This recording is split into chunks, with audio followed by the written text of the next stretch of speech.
PR পদ্ধতিতে নির্বাচন হলে কেউ একক কর্তৃত্ব কায়েম করতে পারবে না। প্রেস সচিব শফিকুল আলমের স্ট্যাটাস, রনি সামাজিক মাধ্যমে মিথ্যাচার ও বিভ্রান্তির প্রধান উৎসে পরিণত হয়েছে। আওয়ামী লীগ নেতার বাড়িতে চাঁদাবাজির অভিযোগে পুলিশকে গাছের সঙ্গে বেঁধে পেটালো জনতা। এবং সর্বশেষ জানাবো বাংলাদেশে জাপানের সহযোগিতা আরও বাড়াতে প্রধান উপদেষ্টার আহ্বান। শুনছিলেন সংবাদ শিরোনাম, এবারে বিস্তারিত। পিআর পদ্ধতিতে নির্বাচন হলে কেউ একক কর্তৃত্ব কায়েম করতে পারবে না। পিআর পদ্ধতিতে নির্বাচন হলে কেউ একক কর্তৃত্ব কায়েম করতে পারবে না বলে উল্লেখ করেছেন বাংলাদেশ জামাত ইসলামীর সেক্রেটারি জেনারেল সাবেক এমপি অধ্যাপক মিয়া গোলাম পরোয়ার। তিনি বলেছেন, একদলীয় শাসন ব্যবস্থায় রাষ্ট্র পরিচালিত হওয়ার ফলে স্বাধীনতা ৫৪ বছর পরও মানুষকে অধিকার আদায়ের আন্দোলন করতে হচ্ছে, কারণ একদলীয় শাসন ব্যবস্থায় ক্ষমতাসীন ফ্যাসিবাদী করে তোলে। কিন্তু এই ব্যবস্থায় ভোট ডাকাতির কোনো সুযোগ নেই এবং পিআর পদ্ধতি নির্বাচনের মাধ্যমে জনগণের ভোটের প্রকৃত মূল্যায়ন হয়। এজন্য পিআর পদ্ধতি নির্বাচন সর্বোত্তম পদ্ধতি। কেন্দ্রীয় নির্বাহী পরিষদ সদস্য, ঢাকা মহানগরী দক্ষিণের আমির মোহাম্মদ নুরুল ইসলাম বুলবুলে এ সম্মেলনে মিয়া গোলাম পরোয়ার আরও বলেন, ২৪শে ছাত্র জনতা একক কর্তৃত্বের বিরুদ্ধে আন্দোলন করেছে। ফ্যাসিবাদের হাত থেকে জাতিকে মুক্তি দিতে ২ সহস্রাধিক ছাত্র জনতা জীবন দিয়েছে, ৫০,০০০-এর অধিক আহত পঙ্গু করেছেন।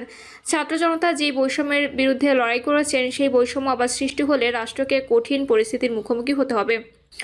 বৈষম্য সৃষ্টির উৎপত্তিস্থল হচ্ছে একক কর্তৃত্ব। জামায়াত ইসলামী রাষ্ট্র পরিচালনার দায়িত্ব পেলে বৈষম্যহীন কল্যাণ রাষ্ট্র জাতিকে উপহার দেবে। যেই রাষ্ট্রের স্বপ্ন ছিল আমাদের শহীদদের, তিনি বলেন, জুলাইয়ে আত্মদানকারীদের রাষ্ট্রীয় স্বীকৃতি দিতে হবে এবং গণহত্যার বিচার নিশ্চিত করতে হবে। বাংলাদেশের অর্থনীতিকে গুরুত্বপূর্ণ ভূমিকা রাখছে প্রবাসীরা, অথচ প্রবাসীদের ভোটাধিকার থেকে বঞ্চিত করা হয়েছে। প্রবাসীদের ভোটাধিকার নিশ্চিত করতে অন্তর্বর্তী সরকারের প্রতি আহ্বান জানান তিনি। মিয়া গোলাম পরোয়ার বলেন, অন্তর্বর্তী সরকার সুষ্ঠু নিরপেক্ষ নির্বাচনের প্রতিশ্রুতি জাতিকে দিয়েছে, তবে কোনো কোনো দলের কর্মকাণ্ডে সুষ্ঠু নিরপেক্ষ নির্বাচনের বিষয়ে জনমনে সংশয় তৈরি হয়েছে।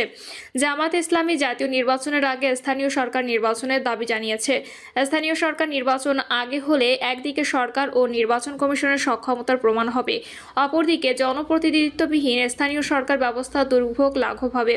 সিটি কর্পোরেশন, পৌরসভা, ইউনিয়ন পরিষদের জনপ্রতিনিধি না থাকা স্থানীয় সরকারের সকল ক্ষমতা ডিসি ইউএনওদের হাতে, ফলে জনগণকে আমলাদের কাছে গিয়ে দাঁড়াতে হয়। জনপ্রতিনিধি না থাকা সুযোগে স্থানীয় সরকারের সব স্তরে চলছে দুর্নীতি মহোৎসব। তাই জামায়াত ইসলামী রাষ্ট্রের মৌলিক সংস্কার, গণহত্যার বিচারের পাশাপাশি স্থানীয় সরকার নির্বাচন সম্পন্ন করে পিআর পদ্ধতিতে জাতীয় সংসদ নির্বাচনের দাবি জানিয়ে আসছে। এই দাবি জামায়াত ইসলামীর একার নয়, এই দাবি দেশের সংখ্যাগরিষ্ঠ রাজনৈতিক দলের ও সর্বস্তরের জনগণের।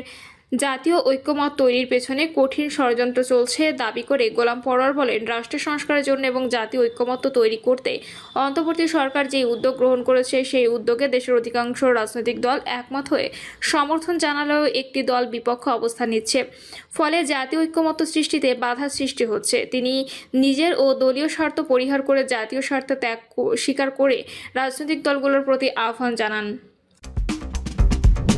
প্রেস সচিব শফিকুল আলমের স্ট্যাটাস, রনি সামাজিক মাধ্যমে মিথ্যাচার ও বিভ্রান্তির প্রধান উৎসে পরিণত হয়েছে। সাবেক সংসদ সদস্য ও রাজনীতিবিদ গোলাম মাওলা রনি কঠোর সমালোচনা করেছেন অন্তর্বর্তী সরকারের প্রধান উপদেষ্টার প্রেস সচিব শফিকুল আলম। বলেছেন, গোলাম মাওলা রনি এখন টেলিভিশন, টক শো ও ইউটিউব ভিডিওগুলোর মিথ্যাচার ও বিভ্রান্তির অন্যতম প্রধান উৎসে পরিণত হয়েছে। শফিকুল আলম বলেন, গোলাম মাওলা রনি এখন আমাদের টিভি, টক শো ও ইউটিউব ভিডিওগুলোর মিথ্যাচার ও বিভ্রান্তির অন্যতম প্রধান উৎস হয়ে উঠেছেন। তিনি লেখেন, সম্প্রতি সময় টিভির এক টক শোতে রনি দাবি করেছেন যে নূর হোসেন স্বৈরাচার বিরোধী আন্দোলনের কিংবদন্তি শহীদ নাকি জনতার হাতে নিহত হয়েছেন। জুলাই আন্দোলন কেন অনিবার্য ছিল? চতুর্থ পোস্টার প্রকাশ করল প্রধান উপদেষ্টার কার্যালয়। চূড়ান্ত হয়নি যুক্তরাষ্ট্রের সঙ্গে শুল্ক চুক্তির খসড়া, চলবে আরও দর কষাকষি। এসব মন্তব্যের তীব্র প্রতিবাদ জানিয়ে প্রেস সচিব লেখেন, আমরা সবাই জানি ১৯৮৭ সালে ১০ই নভেম্বর জেনারেল এরশাদের নিরাপত্তা বাহিনী গুলি করে হত্যা করেছিল নূর হোসেনকে।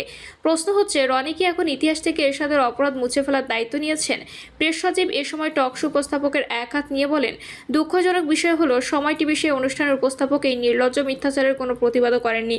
যখন আপনি মিথ্যাবাদী ও বিভ্রান্তিকর কণ্ঠকে প্ল্যাটফর্ম দেন, তখন আপনি নিজেও সে অপরাধের অংশীদার হয়ে ওঠেন। আওয়ামী লীগ নেতার বাড়িতে চাঁদাবাজির অভিযোগে পুলিশকে গাছের সঙ্গে বেঁধে পেটালো জনতা। বগুড়া পৌরসভার ২১ নম্বর ওয়ার্ড আওয়ামী লীগ সভাপতি আব্দুল বাকির বাড়িতে গুলি রেখে চাঁদা দাবির অভিযোগে রুহুল আমিন নামের এক পুলিশ সদস্যকে গাছের সঙ্গে বেঁধে মারধর করেছে বিক্ষুব্ধ জনতা।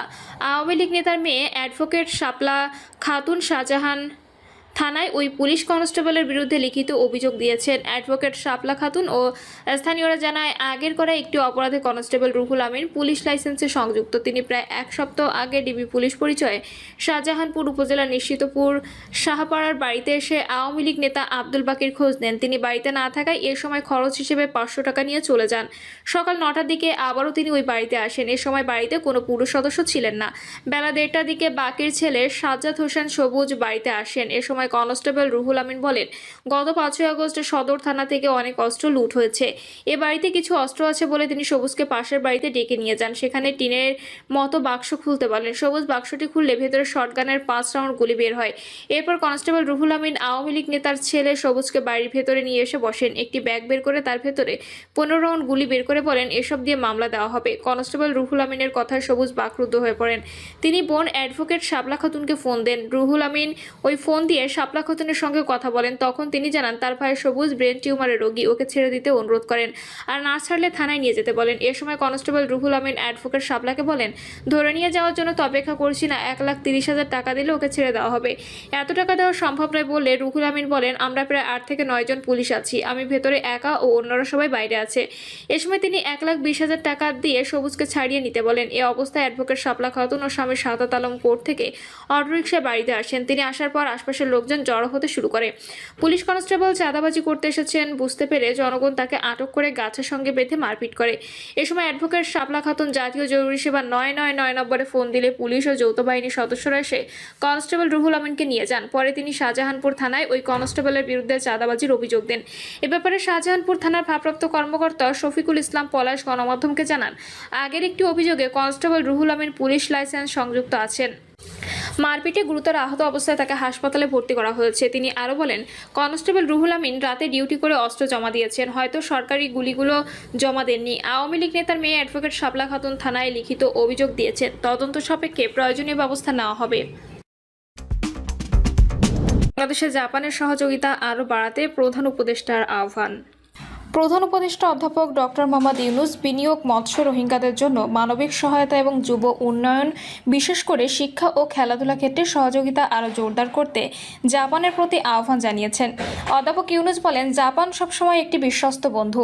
আমি সম্প্রতি আপনার দেশ সফর করেছি এবং আমি ও আমার প্রতিনিধি দলের প্রতি যেভাবে আন্তরিকতা ও আতিথেয়তা দেখানো হয়েছে তা আমাকে গভীরভাবে স্পর্শ করেছে।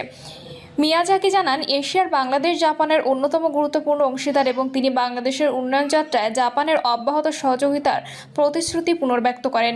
তিনি বলেন, জুলাই আন্দোলনে যারা মৃত্যুবরণ করেছেন ও আহত হয়েছেন, আমরা তাদের জন্য গভীরভাবে শোকাহত। প্রিয় দর্শক, এই ছিল এখনকার সর্বশেষ সংবাদ। আপডেট সব সংবাদ পেতে চ্যানেলটি সাবস্ক্রাইব করে বেল আইকনটি ক্লিক করে রাখুন।